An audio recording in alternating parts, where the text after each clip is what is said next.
베스트셀러 작가가 되신 거 축하드리면서 네, 작가로 변신하신 소감과 영화 초반에 가장 미스테리한 인물로 나오셨는데 문영과의 관계 설정은 어떻게 생각하시고 임했는지가 궁금합니다.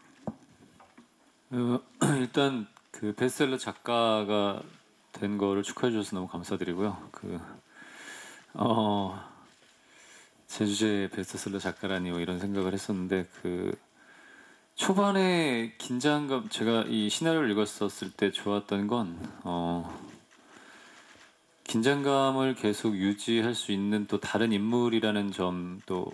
역할이 크지는 않아도 그 긴장감을 계속 갖고 갈 수 있는 것들 되게 매력이 있다고 생각을 했었고,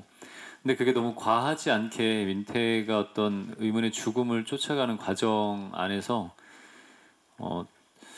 이게 뭐가 있는 것 같은 느낌이 긴장감을 계속 끌고 가긴 하지만 너무 과하면 안 될 것 같다라는 생각을 많이 했었어요. 그래서 그 조절에 대한 고민들을 좀 했었던 것 같고, 그리고 문영이하고의 관계는 저도 시나리오를 읽고 감독님한테 이야기를 많이 질문을 했었어요. 어떤 관계까지 생각을 하고 계시고 이게 어떻게 하다 보니 이렇게 이 소설을 쓰는데 이 죽음에 대한 이야기들을 하게 됐는지 궁금하다라고 했었는데, 이제 감독님이랑 저희가 합의를 한 건 문화생이고 이런 것들 떠나서 이제 작가도 어떤 여러 사람에 대한 삶에 대해서 본인 이야기를 쓰는 작가분들도 계시겠지만 인터뷰를 하는 과정에서 문영이를 만나게 되고 문영이가 갖고 있는 어떤 삶의 고독한 느낌, 또 고충, 여러 가지 어려운 점에 대해서 인터뷰를 하다 보니까 그 인터뷰들을 갖고 그 한 여자의 인생, 또 그런 부분들을 소설로 쓰게 되고, 거기에 대해서 그 소설도 어떤 한 그 여자의 인생에 대한 책임감,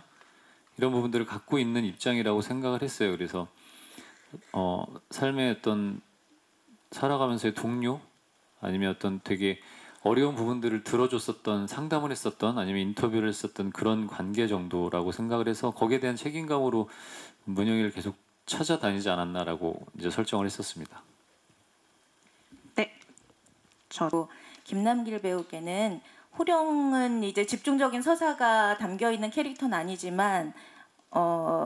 극을 많이 환기시켜 주셨고, 또 표정 연기를 통해서 또 색다른 재미를 주셨던 것 같아요. 그래서 방금 이제 말씀하셨던 측면 말고도 좀 어떤 부분에 집중을 하셨는지 질문 드리고요. 아까 얘기한 그 의도 외에 또 좀 민태는 정호영이 되게 동쪽으로 많이 움직이는